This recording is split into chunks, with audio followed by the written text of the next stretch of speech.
Hey, welcome guys. This is episode 1 for the Tall Stack CRM. Episode 1 is very simple. I will set up everything on my Mac for the project, so the project is working locally. I'm using Earth Pro and Table Plus.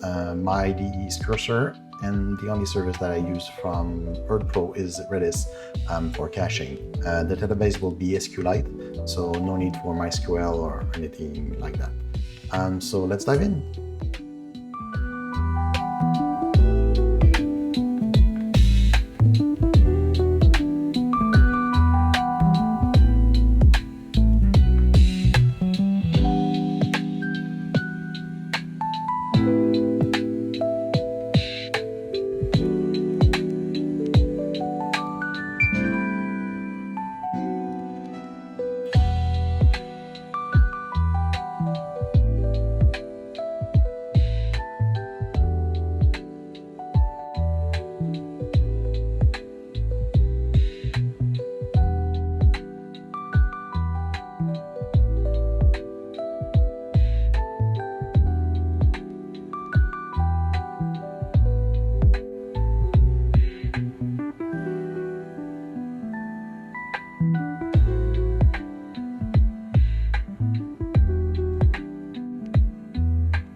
So just for a small recap, in this episode I just installed a fresh Laravel with the basic Livewire template.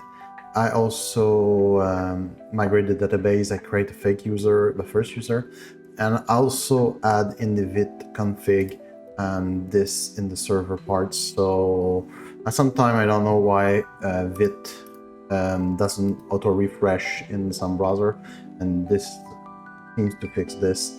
I also create an alias in my ZSHRC, so I can just open the tab and type CRM, and it's run npm run dev, open cursor, so I'm ready to develop. And I also create a middleware. So the middleware is set local. In the middleware. So in the middleware, I get the local if it's FRREN, so for French or English, but you can add many other language if you need. And this is based on a language file where that are in resource lang, and you create a folder for each language, and you create the same file in each of those languages, so in French and in English. And what I was forgetting is the middleware. You need to bootstrap it in the Bootstrap app with middleware. So you need to instantiate the middleware here. And you also need, for this to work, to add a route. So this route, the route where you get the local from the URL and it set it to the session and use the middleware to fix it. It's done for the episode 1, so see you in the next one.